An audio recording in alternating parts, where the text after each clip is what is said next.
3 abreast. It is showtime at Williams Grove Speedway. Ladies and gentlemen, boys and girls, here at Eldora Speedway, it's showtime!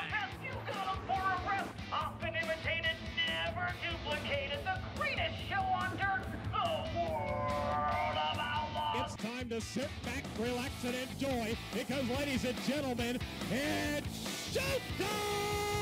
Set to do battle for 30 laps. The green flag is waving. Hello again. It is Wing Nation presented by Sage Fruit. Talking sprint car racing, our favorite time of the week, and we are so glad that you have joined us. Steve Post here, and Aaron Evernham continues on special assignment. So continue to be joined by Justin Fiedler from Dirt Tracker, dirttracker.com. I'm back. Yes, again. Exactly. My gosh, it's been so much fun hanging out with you. Yeah, and, I've loved it for sure. It's been really, really good, and everything's good. Sprint car world is wide open. Yep. Gearing up for some big, big events. Yeah, I feel like this kind of week here that we're coming into is kind of the last little bit of calm before the storm, and then it gets real serious. Catch your breath here. Catch your breath here. Take a big, deep breath and get it, because we're getting ready to get really busy in the sprint car world. Yeah, so for sure. Really fun stuff. I do want to reference this, and Aaron and I, and then Ashton on our TV program have talked about it. We are an advocate here, and of course, we are MRN. Mm-hmm. Okay, we're Wing Nation, but we're MRN. Yep. We are an advocate of higher water for all motorsports. Absolutely. Makes things better. Yeah. The Chicago street race for NASCAR was nuts. Well, and a sprint car guy won the race. And yes, exactly. Yeah, no doubt. Yeah. Just the event. There was so much extra new attention put on motorsports this weekend in the second largest city in the country, which, by the way, has a lot of sprint car and dirt tracks in vicinity. Absolutely. It was just higher level of water makes all boats, lifts all boats. And it was a good weekend for all of motorsports. Yeah, for sure. And I think you saw too, there were dirt people there. Yeah. Michael Rigsby from Flow Racing was there. I actually met him. I actually met Michael for the first time. Yeah. And then I saw a modified racer, Mike McKinney, was there. There was a lot of people who were really tuned into what was going on there. Really, truly were. I want to give a shout out. I had I was walking down Michigan Avenue, 10 o'clock on Saturday morning, which, by the way, 10 o'clock on Saturday morning, I'm not busting on all my favorite NASCAR racetracks, but at 10 o'clock on Saturday morning, there's a lot of times you can walk through the Midway and not see many people. Yeah. You could not walk down Michigan Avenue at 10 o'clock on Saturday morning without at times stopping to weed your way through traffic, and everybody's clad in race gear. 3 different people. Love the show post, man. Now, it could be this. It could be crew call. It could be whatever else we do. But I have a hunch the guy in the Jack Hodenshield T-shirt was probably talking Wing Nation. That was probably for this show. Yeah, that's probably a Wing Nation guy. So a shout out to my man and everybody. Really, really cool.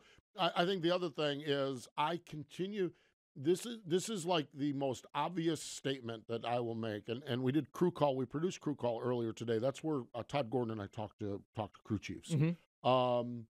If there was one person on the planet that didn't think Kyle Larson was supreme talent, then just watch the mid portion of that race and some of the moves he was making, because it was nuts, some of the moves he was making. Yeah. He's unreal. Yeah. His car control, whether it's a sprint car, whether it's a dirt lay battle, whether it's a midget, or whether it's a cup car or a truck, his car control is phenomenal. Well, at one point, if you looked at the top 3, you had Bell, Reddick, Larson. All three guys with dirt racing experience. Yeah. And I thought, the amount that those cars, even with the wide tires, how much they still slide around and move and stuff. It's interesting that those guys kind of rise to the top with their skills. Really, truly is. The only thing, though, with Kyle Larson is he got done showcasing his skills, and Shane Van Gisbergen, yep, exactly, said, Kyle, hold my beer. Yeah. Watch this, because I don't care whether it's excellence in a midget, a sprint car, a dirt late model, a modified, a mini stock, a Legends car. Excellence is fun to watch. And the last 25 laps of that race was a clinic in excellence. Yeah. And I had tweeted about it when he got announced that he was going to go do this deal for Trackhouse. But this guy's one of the most talented race car drivers in the world. There's no doubt about it. And there's an alternate universe where Shane Van Gisbergen is a Formula One driver. Yeah. He's good in single seaters. He's good in supercars. He ran a sprint car this last year. He's done World Rally. This guy can race anything. he's very much like Larson in that way, where he can just get in something and go fast, and that was on display. And it was very neat yesterday watching kind of the larger motorsports world, especially in the U.S., discover this guy. Yeah, which I thought was really cool. We're like the last to know. James Small, crew chief and Australian crew chief for Martin Truex Jr., said last week this could be a clinic. Yeah, absolutely. AJ Allmendinger had him picked to win the race, and his team owner Justin Marks, who does a lot of sprint car business as well, said, "Now this was last week. You don't know his name now. A week from today, everyone will know his name." Exactly. Yeah, and it turned out well. So I love excellence in motorsports, whether it's sprint cars or whatever it is, and we saw that. So, and again, what a day for motorsports in America. Really, really cool. And I can't even imagine. We're recording this at noon on Monday. If it would have been 72 degrees and sunny, I likely would not have been here because I don't know how we'd have gotten out of the city with the people. I'm sure. It was crazy, the number of people. So a good day for everybody, that's for sure. Let's get into our Hefner Racing product hot topics because it was a good weekend at Cedar Lake for Brad Sweet and David Gravel. Let's go Friday night. Brad Sweet, 7th Cedar Lake win, tied for Sammy with the most, 85.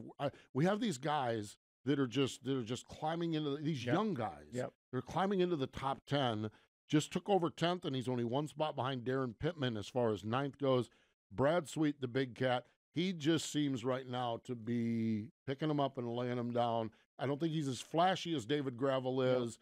But I think he is being very efficient with what he's doing. Yeah, no, I think Brad is kind of the ultimate kind of championship operator, right? Like this guy, he's going to finish top 5, top 6 every single night, no matter what he does.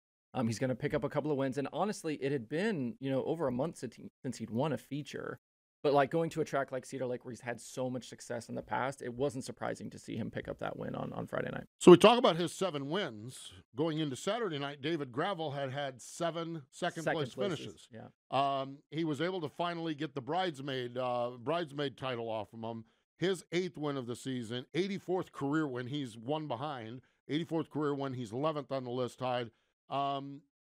Between Carson Macedo, who Carson had an average weekend this weekend, but David Gravel and Brad Sweet, we are witnessing excellence by multiple teams on the World of Outlaw Tour. Yeah, well, and it's interesting too watching these two guys, Sweet and Gravel, like having the same amount of career wins and kind of like chasing each other up that list and getting by Stevie Smith and now trying to catch Darren Pittman. It's been really fun kind of watching this history happen like right before our eyes. Yeah. Speaking of rivalries, and Mother Nature has not been kind in Pennsylvania, but I've listened to your daily show, Dirt Trekker Daily, or the Daily Show. This Anthony Macri, Brett Marks. I love it. This could be one for the ages right here. Yeah. Because they're both up on the wheel. They're both Pennsylvania guys. I don't care what anyone says. There's so much energy in Pennsylvania. Yeah. That's where the energy and vibe comes from. And they are both setting themselves up with their own teams to be national, World of Outlaw, High Limits, wherever they want to go. They're setting themselves to take this rivalry, not only when they're doing it at Williams Grove, but we could see them in Chico, California, at Skagit, or anywhere else. And we could see them doing this for the Knoxville Nationals or the $1 Million Race at Eldora. Yeah. And this is what's so fascinating about this. Pennsylvania Speed Week has been rain-plagued. Marks and Macri each have 2 wins. Freddie Raymer just blew the doors off everybody at Lincoln on Thursday night. Man, it's like, holy God. It's like, where's everyone else at?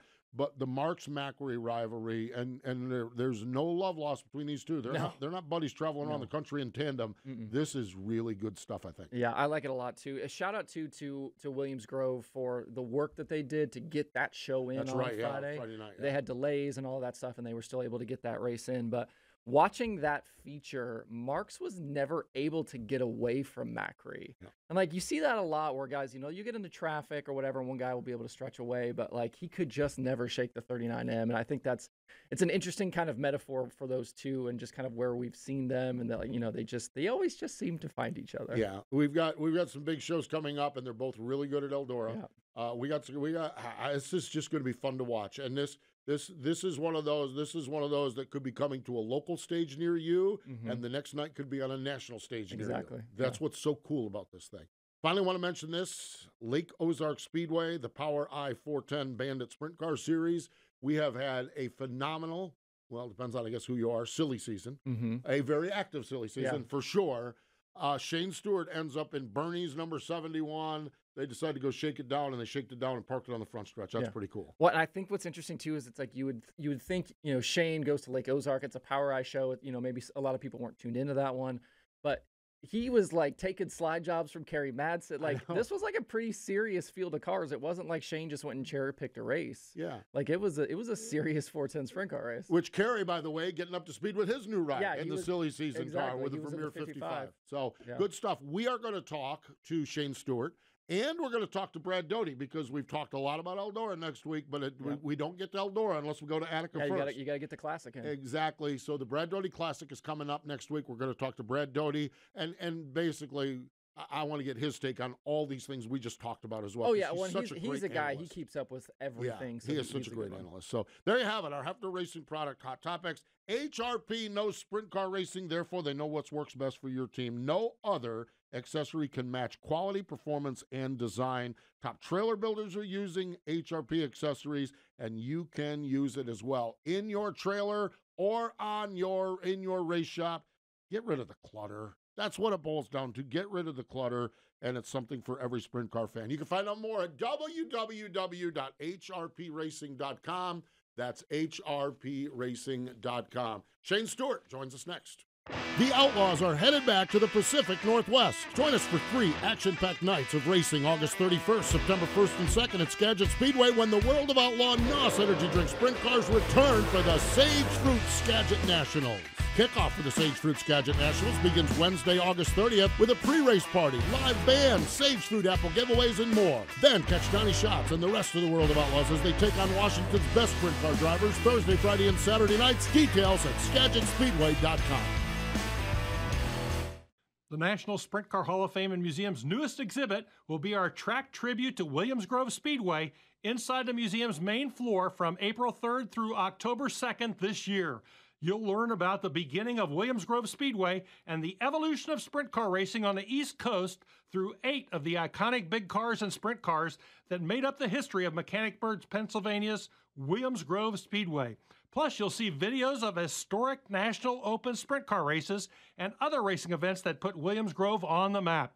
That's the track tribute to Williams Grove Speedway, featured April 3rd through October 2nd at the only museum in the world solely dedicated to sprint car racing, the National Sprint Car Hall of Fame and Museum in Knoxville, Iowa. Welcome back. It is Wing Nation, presented by Sage Fruit, having a ball here. Justin Fiedler sitting in for Aaron Evernham. Our first guest on the Sage Fruit Hotline, we kind of joked around. We just chit-chatted a little bit. I think we've been trying to say goodbye to Shane Stewart, not wanting to say goodbye to Shane Stewart. We love when we get a chance to talk to Shane Stewart. We've been trying to say goodbye, but every time he comes back, he parks it on the front stretch, and we get to continue the conversation. He joins us on the Sage Fruit Hotline. Hello, Shane. How are you? I'm good.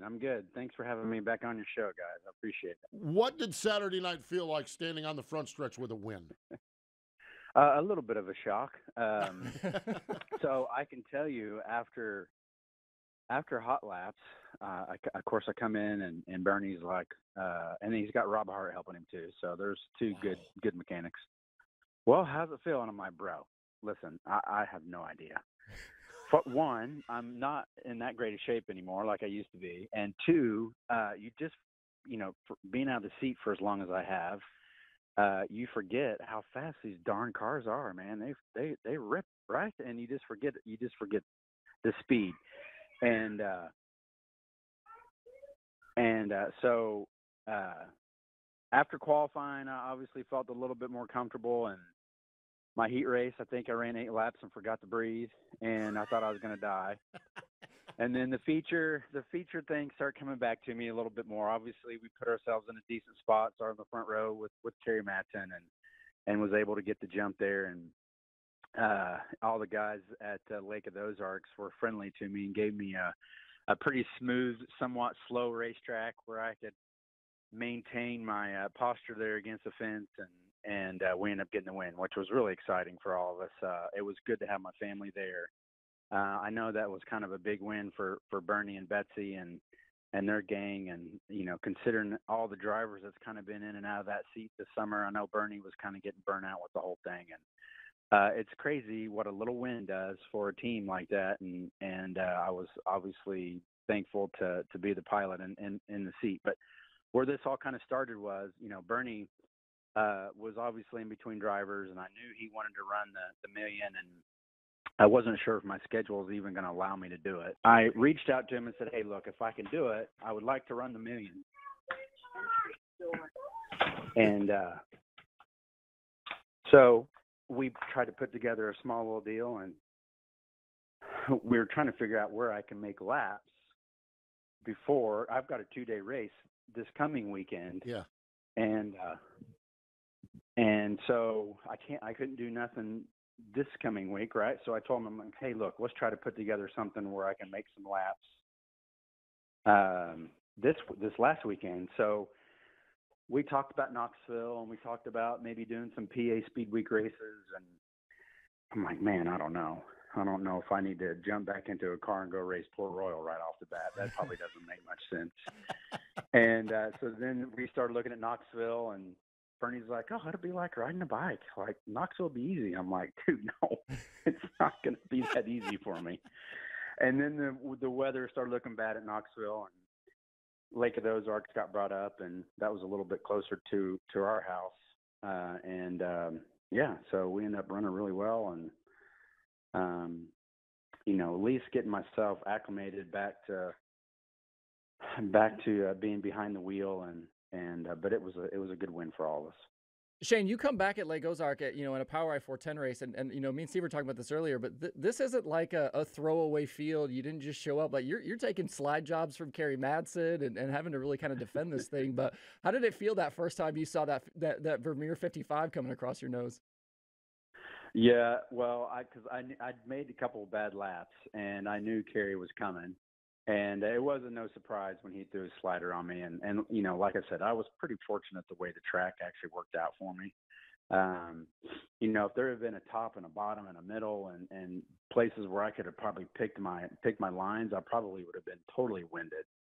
And but yeah, of course, when he comes sliding across there, I'm like, oh man, just maintain your pace here. Just maintain your pace.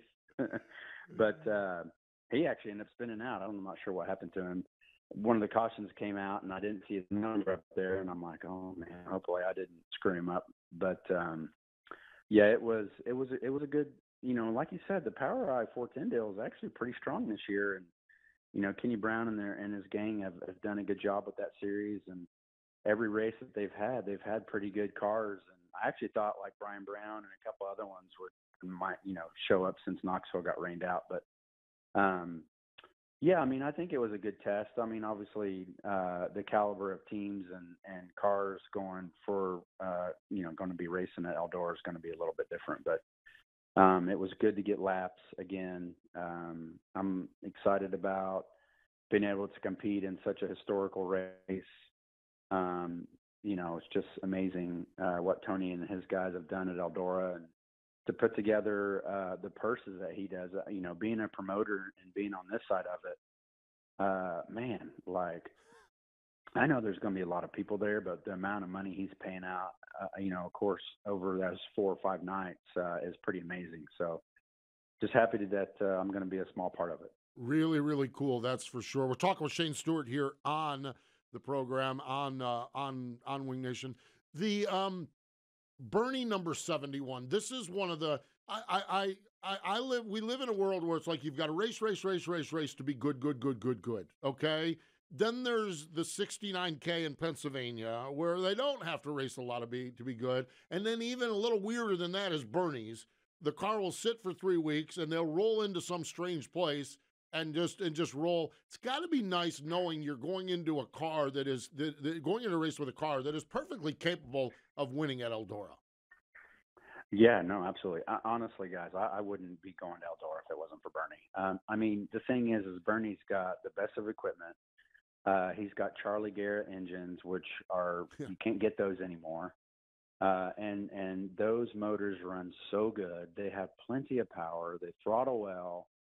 It makes a driver, it makes his job a lot easier, honestly. And Charlie's just a good dude, and sit there and talk with him. I mean, being 82 or 83 or however old he is now, the guy's just still sharp as a tack. And those, and then obviously Bernie's no dummy, right? Like, he's been racing for a long time, and he knows how to set the car up. And we've raced together enough now that he kind of knows what I like, and it is a good package. I mean, you know, to be able to jump into his sprint car and go win at any level right off the bat is a true testament of his team and his equipment that he has and his engine. So I honestly wouldn't be going to Eldora if it wasn't in the 71. Shane, you talked about being a promoter yourself, and I obviously want to ask you about Port City the last couple of years and getting that place going. And it's like, I have been critical on my own channels about certain racetracks, but what you guys are doing there is pretty awesome. The updates you guys have made, the programs you have there every week, bringing in big shows like USAC. But from your perspective, what's it been like the last couple of years getting that place kind of under your control and then trying to push it forward? Yeah, just a lot of learning. We still learn so much. You know, the micro world is so much different than the world I grew up in and learned a living in. You know, just learning how to deal with parents is tough at times.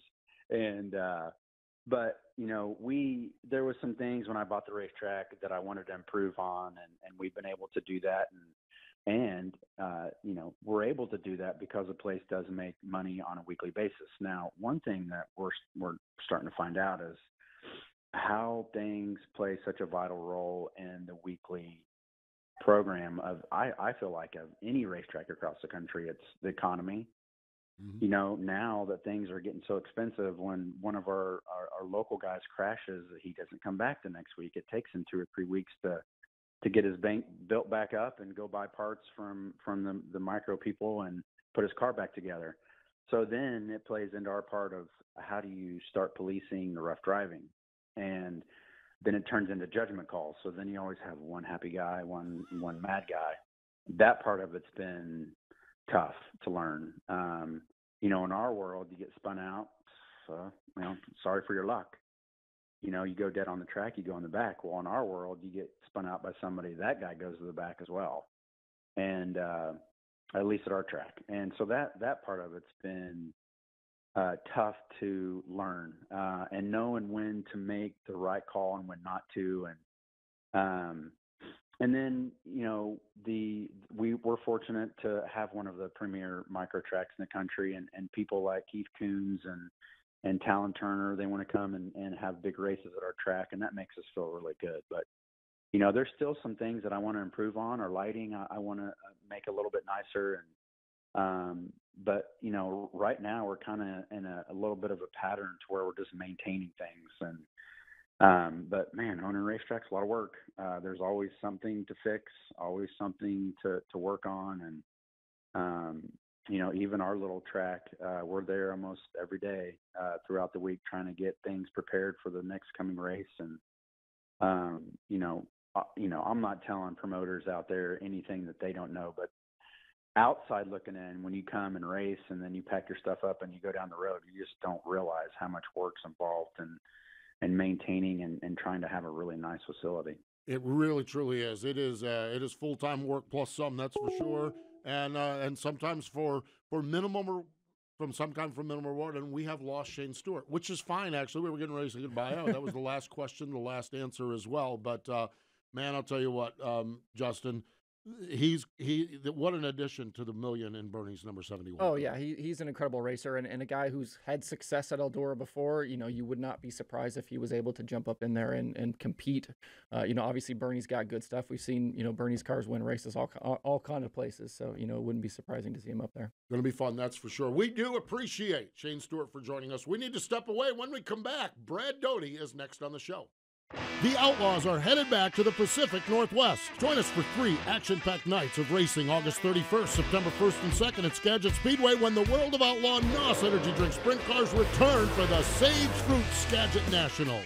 Kickoff for the Sage Fruit Skagit Nationals begins Wednesday, August 30th with a pre-race party, live band, Sage Fruit apple giveaways, and more. Then catch Donnie Schatz and the rest of the World of Outlaws as they take on Washington's best sprint car drivers Thursday, Friday, and Saturday nights. Details at SkagitSpeedway.com. The National Sprint Car Hall of Fame and Museum's newest exhibit will be our track tribute to Williams Grove Speedway inside the museum's main floor from April 3rd through October 2nd this year. You'll learn about the beginning of Williams Grove Speedway and the evolution of sprint car racing on the East Coast through 8 of the iconic big cars and sprint cars that made up the history of Mechanicsburg, Pennsylvania's Williams Grove Speedway. Plus, you'll see videos of historic National Open sprint car races and other racing events that put Williams Grove on the map. That's the track tribute to Williams Grove Speedway, featured April 3rd through October 2nd at the only museum in the world solely dedicated to sprint car racing, the National Sprint Car Hall of Fame and Museum in Knoxville, Iowa. Welcome back. It is Wing Nation, presented by Sage Fruit. Let's go right back to the Sage Fruit hotline because it is getting ready to be some serious business, and we know what that means, especially up in northwestern Ohio. The Brad Doty Classic is coming up. The Ohio Logistics Brad Doty Classic at Attica Raceway Park. And joining us on the Sage Fruit hotline is Brad Doty himself. Hello, Brad. How are you? I'm doing fine. How are you guys? We are well. How are things looking for this year's event, Brad? Really good. Our pre-sales are good.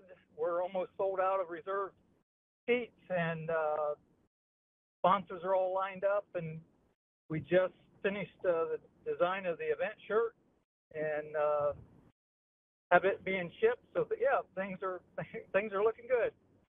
Brad, you have, like, this is your one event that you have during a year. How much work goes into just putting on a single event? It's a lot. It's I've said after I got involved as a promoter, every driver should promote at least one race to see this side of it, because as a driver, I never ever considered what the promoter goes through. Or, for instance, we race, where you get tired of, you think, man, a rain out tonight wouldn't be so bad. I'd have the night off.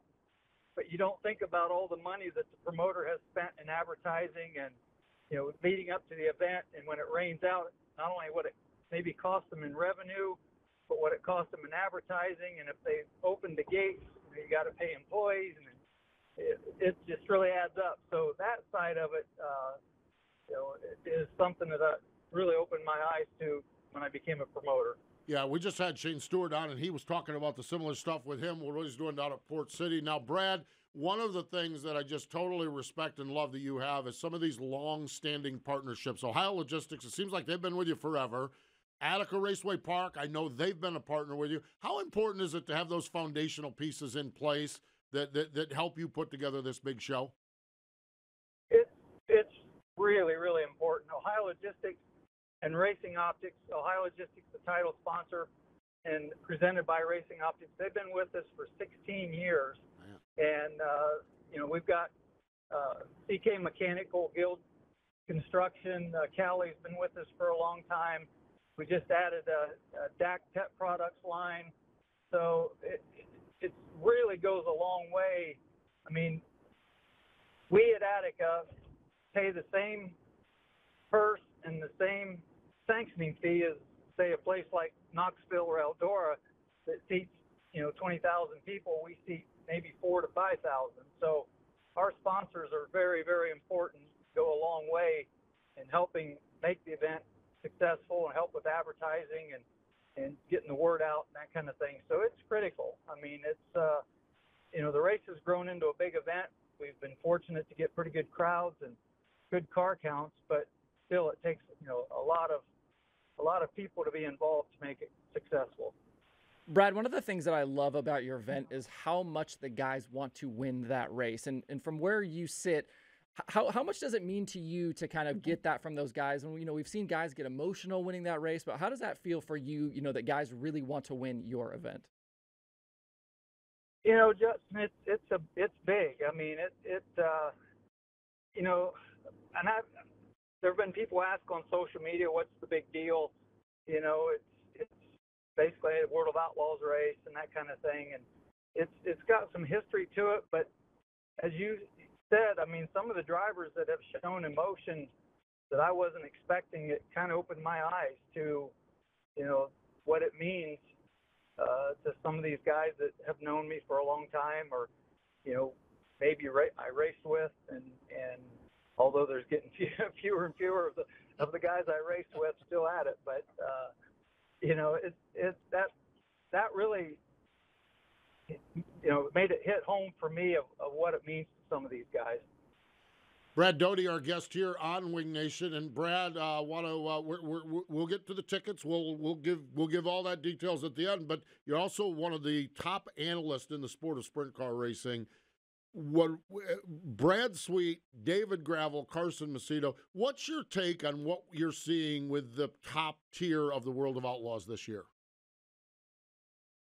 Oh man, it's and we've talked for a long time, and I've got myself in a little trouble on Twitter when a year or so ago when I put out, I think it's harder to win a World of Outlaws race today than it was in my era, and some people thought I basically crapped on Kinzer, Wolfgang, and Swindell, that kind of thing, and there was no disrespect meant. It's just that the cars are so equal today, the engines are so equal, and so it's the crew chief getting the car right, the driver doing everything right.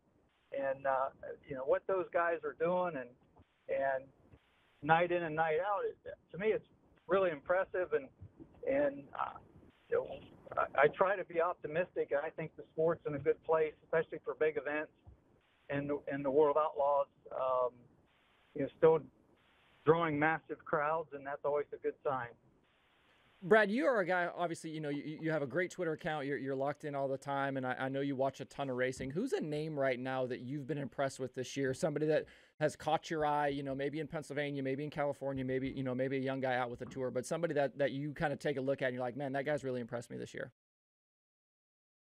Well, the first that comes to mind, I guess, is Ryan Timms, a young guy that not a lot of experience and has had some really good runs, but I've been watching and been a fan of Anthony Macri the last couple of years, and he always puts on a good show, and he's venturing out and running more races other than Pennsylvania, and I think he's definitely a guy that if he wanted to and could put it together to run the World of Outlaws, he would be a contender every night. Yeah, Anthony is just really, really cool. We see this. One of the rivalries Justin and I talked about is, and I don't know how closely you followed it, is this Anthony Macri, Brent Marks thing. Brad, it seems like they don't like each other. It seems like they go to a lot of the same racetracks with each other. Yeah. Boy, I'll tell you what, it just seems like we've got a pretty good rivalry brewing here between these two. And as a fan, I love that. I think it brings a lot of attention to the sport. There's nothing wrong with a good rivalry, and you're right. Those two, have had some close races, some wheel banging going on, and as you said, they seem to kind of follow each other around the country or where they're racing. It's like they know if they can beat each other, there's a good chance they're going to win the race. But yeah, they definitely put on a show and aren't afraid to mix it up. Brad, who's a guy that you kind of had a run-in like that with kind of during your career? Maybe somebody that you had a little bit of a rivalry with, or somebody you banged wheels with a few times, maybe had to have a few words with on the side? Oh, there's been a few, but probably Sammy, but I don't think that would surprise a lot of people.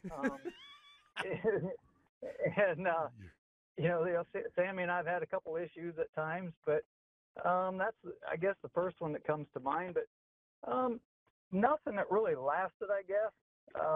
And that's the way, as a professional, you have to try to block it out, And with Anthony and Mark's going at it, they know.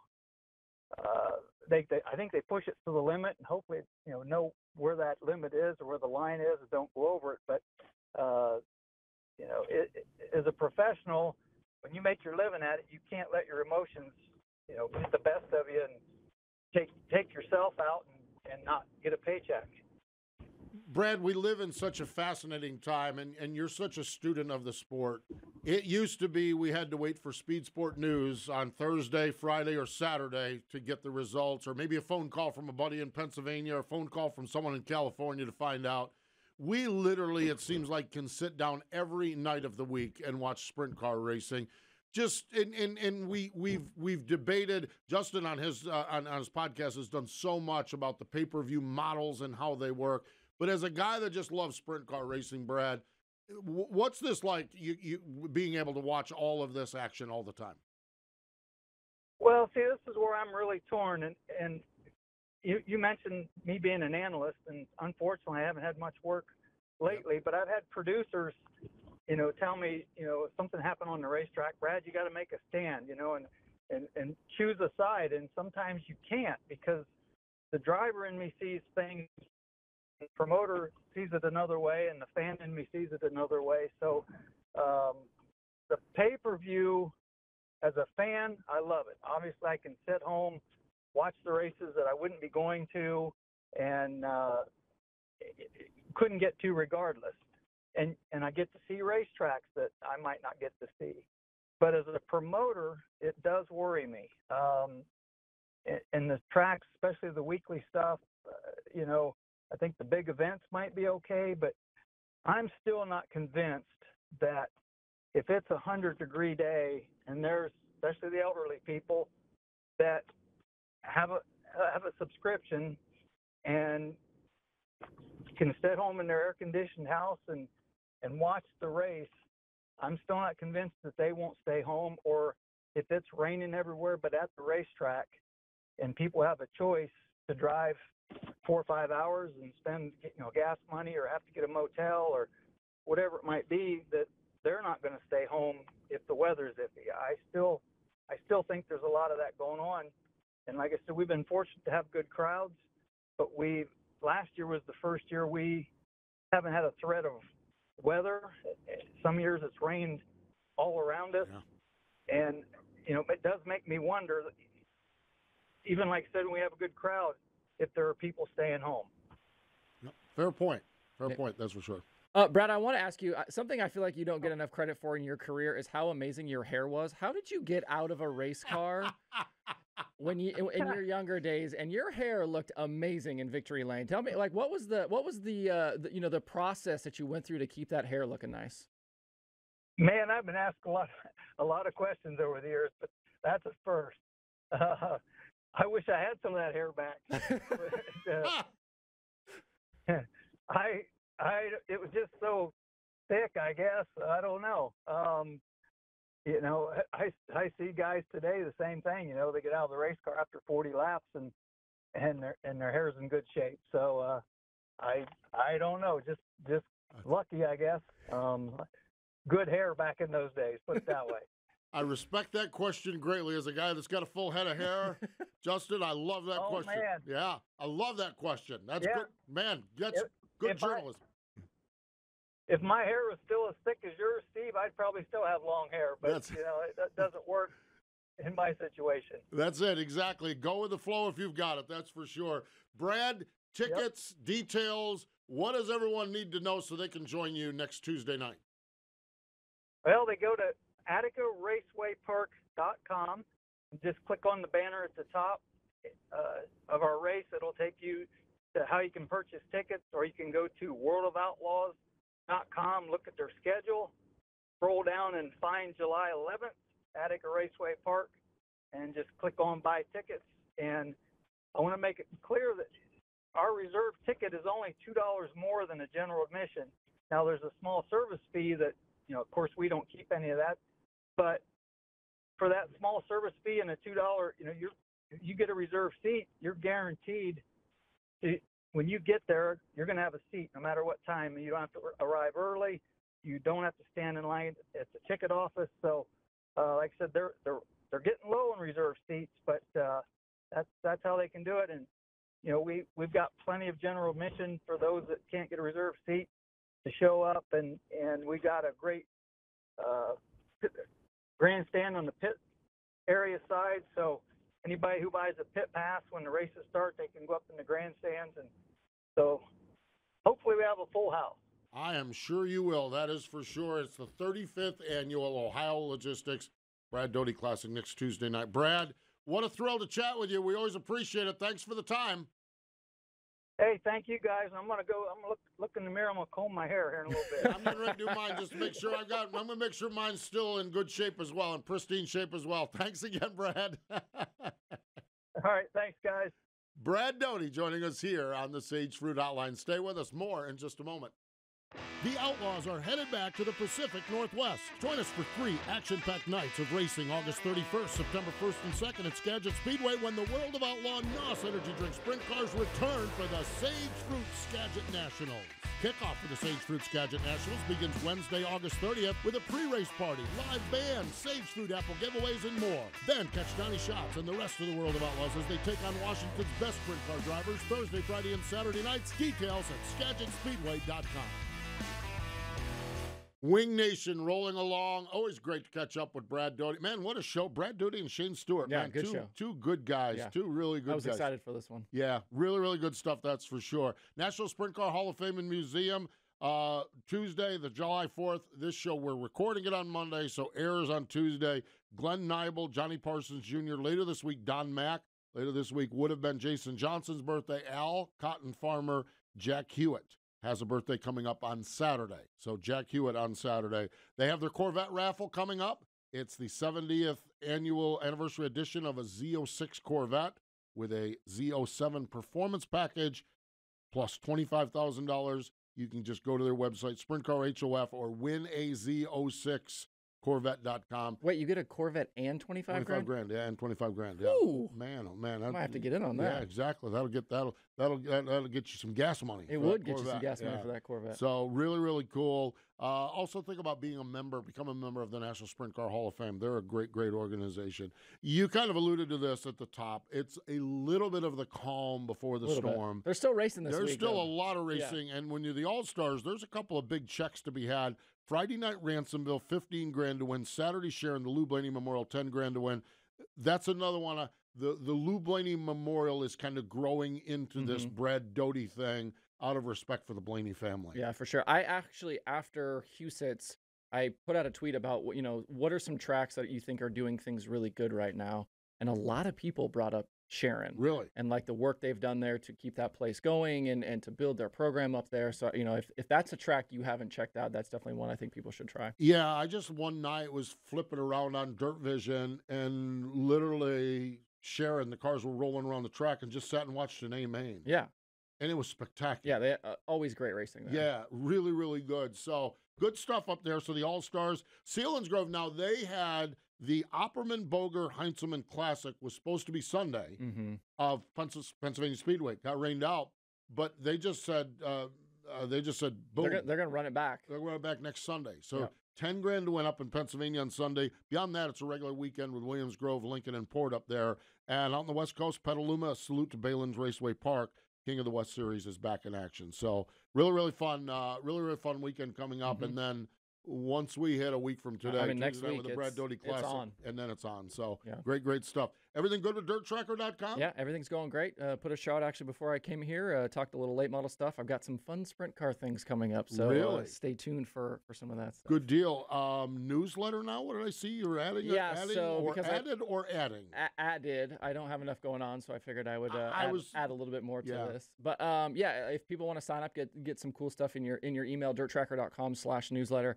I'm gonna do once a week, maybe a couple times a week, and I'm gonna. It's not me. I'm gonna kind of focus on and feature some other creators and some other writers. So I sent the first one out last week and got some good stuff lined up. I've had some awesome conversations with some other writers, so I think there's some exciting things to come there. Good deal. Love the content, love the quality that you do with the Daily Show and the newsletter as well. It's great, great stuff. Can't wait to see all of that comes along. And you got Dirt Tracker merch too, right? I do, actually. Well, you have it, but you are really good at running out of merchandise, aren't you? I am. I try really hard to run out of it. That's what I'm trying to do. So I'm actually running here. After I leave here, I'm running to go get a new batch of some stuff. So within the next couple of days, there'll be some new items in the store. And finally, if there are any of you that play the fantasy games that get on the board, whether it's just the My Race Pass, the free stuff you can do, or you really get into it, or if you want to get into it, or if you just want to be better than your buddies, your stat page also. DirtTracker.com/analytics. There's a lot of stuff in there for free. There are literally thousands of pages worth of information in there. So